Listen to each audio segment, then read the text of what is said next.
Hey there everybody, Steve the Amateur Historian.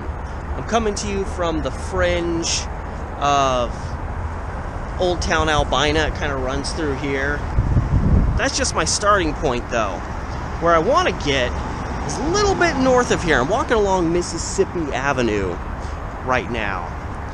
And I got a really old case to bring you, and I can tell you right now, this area dead ahead didn't look anything like this, you know, back in the day. This has drastically changed from what used to likely be primarily residential homes with the railroad yards and kind of the little downtown Albina area back here. But for the time I'm going to, it was a lot different looking. And I'm going to hop into that right now with you with a fresh episode of Historic Murders of Portland.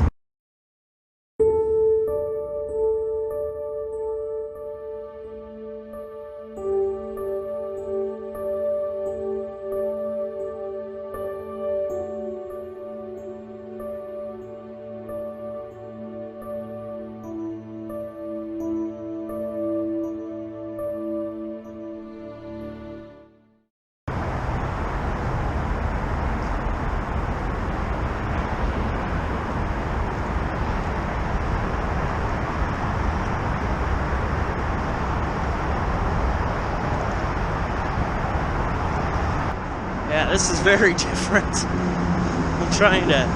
I'm crossing under all of the various off-ramps that come flying off the Fremont Bridge over here, hooking to other highways, other freeways, I don't know where all these are going to. But, I mean, believe you me, as they say, this used to all be just predominantly residential.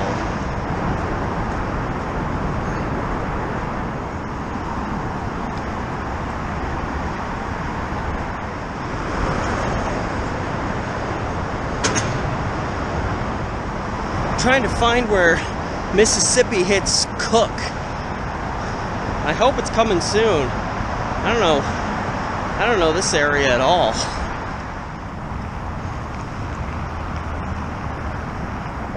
Is it? Yes. All right. Right here, this is right in front of me. This is the intersection of Mississippi Avenue and Cook Street is the crossing street. And of course, this is becoming another area that's just getting filled in by these big, ugly buildings. So yeah, still very, very different from what it was like over 100 years ago. But for our sake, it's 2 weeks before Christmas, December 11th, 1913. And the location, the northwest corner of Cook Street in Mississippi. So literally where this big ugly building is now, this is the northwest intersection. So the house in question would have been located right across the street, right behind me. And this is where a young man named Frank Simmons, this is where his mother lived. As I understand it, I don't think he lived there with her. His mother was named Mary Burney, and during this time that this crime happened, Frank's younger sister Ruth was living here as well. She was only 12, so obviously not out on her own yet.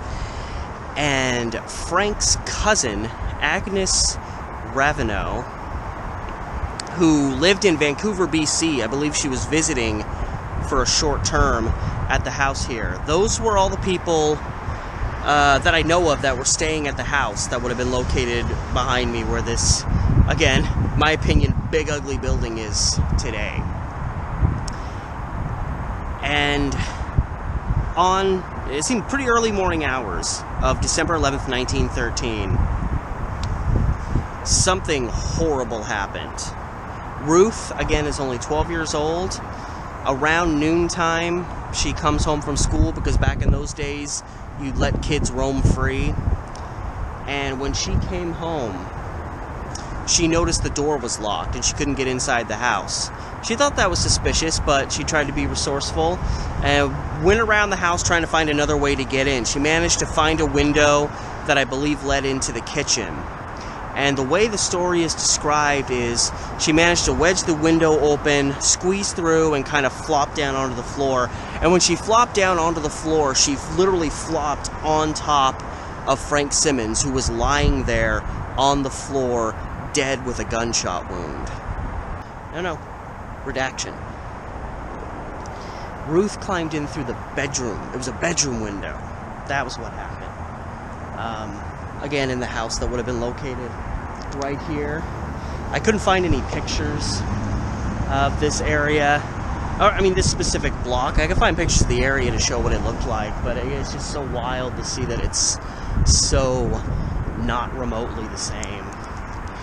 So Ruth, again, stumbles through a bedroom window and falls down pretty much right on top of Simmons, who's lying there dead. Right here, right behind me is where the house was. I know I've said that multiple times. I'm just re-insinuating because it seems strange now. And there was a handgun lying there right next to Simmons. Some spent shells. So Ruth, a 12-year-old, is probably scared out of her mind. She begins running through the house, and in the kitchen, she discovers the dead body on the floor of Agnes Ravenel, again, Frank Simmons' cousin. And then in the pantry, because a lot of houses had the little closet pantry thing. My grandma had one in her basement, randomly next to her laundry room. That was where she found the body of her mother, Mary Burney. All three had been gunned down, and obviously based on the circumstances that were discovered, obviously Ruth immediately contacted authorities, told them what had happened, and they arrived, and it was abundantly clear that this was a double murder suicide perpetrated at the hands of Frank Simmons. And it was initially thought that what Simmons did here was potentially instigated by some argument he'd had with his mother.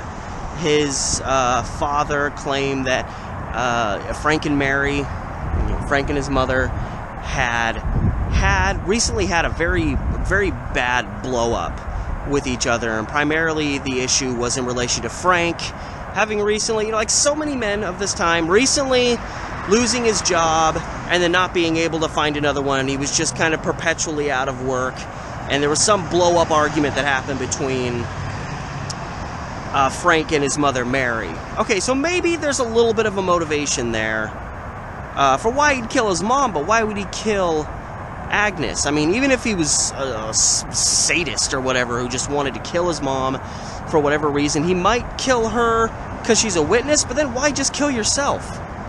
You know, you don't bother killing a witness if you're planning on then just killing yourself. You kill a witness when you're trying to stay free, stay on the lam, escape whatever crime you've brought to be. So the whole, this shooting coming as a result of a big argument and then I guess ongoing resentment between Frank and his mother, it was a little bit thin. And that's where the case gets really weird. And I mean, I don't mean like, oh, whoa, weird. I mean like, weird. But the fight with his mother was not entirely without substance. However, it may have just been the catalyst that led to this horrible tragedy as a result of other things that were happening prior to it. As authorities spoke to Ruth, who was, the only person who was living there who actually was still alive after the morning of December 11th, when they spoke to her, and this was what was bore out by local neighbors who, would see things, pick up little things here and there. they began to establish the idea that Frank Simmons had an obsession with his cousin Agnes, a twisted love obsession that he just talked about ceaselessly. Ruth said that, she noticed that he suffered a lot of stress and anxiety over the fact that the only thing keeping him from potentially dating his cousin was the fact that she was his cousin. And he just wanted to do it so badly, but he knew it was illegal, and it was like this thing you can't have. And, his mother was vehemently against this for obvious reasons, this desire that he had. So, maybe they were having arguments about him not being able to hold down a job, but you start to think maybe this was an argument in relation to this twisted obsession that he had. Again, neighbors even heard him just expounding ceaselessly his love for his cousin and his desire to keep her there. Again, she was just visiting here from Vancouver, BC, and I think he's already filled with just insane anxiety and emotional what have you, and we're getting closer and closer to his cousin Agnes leaving and going home, and he wants to keep her there. Once she's gone, like she's gone, hundreds of miles away. And I think he was super overwhelmed by that. He didn't want to let that happen, and leads me to believe that come December 11th, I don't know how close we were at that time to Agnes actually finally going home, but it was probably getting pretty close. And I think the closer and closer we got to that time, the more stressed, the more desperate Frank became. And, nobody knows exactly what happened that morning that sparked it, because everybody involved is dead. You only have what you can piece together, but it seems to me, Frank maybe came in, it's the morning, Agnes and his mom are in the kitchen preparing breakfast, who knows, and he comes in and he just, takes his shot. He maybe taken shots before at trying to express that, like, I know this doesn't seem normal to people, but this is different. I'm different. Our love can be different. And I'm willing to bet, it just seems likely that Agnes was probably very deeply troubled by this and probably not at all interested in perpetuating a relationship with her cousin, who was coming off kind of lunatic level at this point. He took his shot. Agnes resisted him. His mom gets involved, like, oh my God, not this again. You need to accept the fact that this is not right. This is not normal. This is illegal. You can't do this, blah, blah, blah.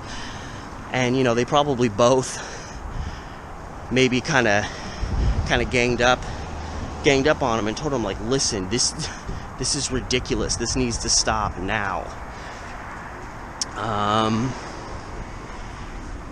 And, beyond being in love with his cousin, I don't know exactly what else in, Frank Simmons' past life. I don't know what other kind of, mental problems, emotional problems, what have you, that he may have had. That never really came under discussion in the information I found, and a lot of people that wrote the newspaper were probably like, do we really need to say the guy's crazy, he's in love with his cousin? Because it's 1913. Someone's in love with their cousin now, like, it's weird, but back then it was like you'd sold your soul to Satan at that point. So I think, things boiled over. He not only was having to deal with rejection, he was also having to deal with his mom ganging up on him, and I think he was on his last leg. I think he snapped.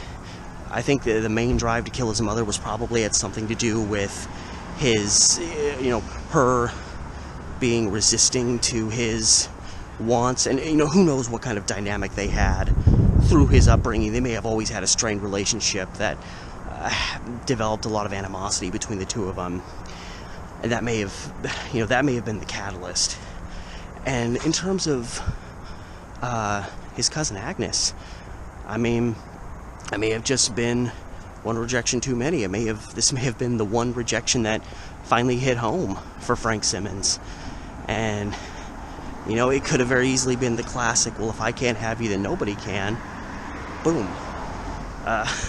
That notion is still very prevalent in a lot of troubled people today, but it was even more so back in the day. And this case is a little over 106 years old, so this did qualify as back in the day. So that's kind of my feeling of what happened. Now, maybe he didn't profess his love entirely, but I think the subject probably came up. And, you know, his mom's like, oh my God, knock it off. And Agnes is like, stop, this isn't ever going to happen. You're my cousin. Get over it. And Frank Simmons, unfortunately, was not in the mood to get over it. Or so it seems. So, yeah, that's probably what happened. We don't know. All we know is that there was a confrontation. The confrontation occurred in the kitchen of the home. Oh my God, look at this house.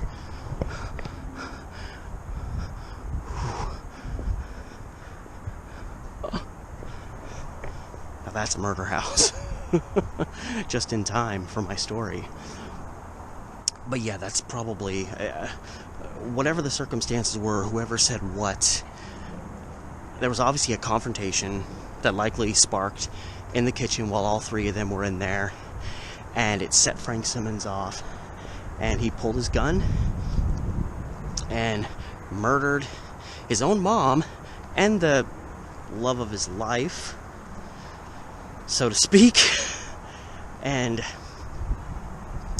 then it seems like, you know, it was over. You know, he again, you know, a lot of cases I deal with are obsessive lovers, people that just convince themselves such and such is destined to be, and it becomes so implanted in their brain, along with other various potential emotional and psychological issues a given person might be dealing with, and they get to a point where they absolutely cannot accept anything other than you and me are destined together, we will be together, and it doesn't matter what you say, because I know you really want to be with me. And when you get to that point, oftentimes there's no coming back from it. And of course, I see that in a lot of these cases I discuss. It happens in a lot of cases today.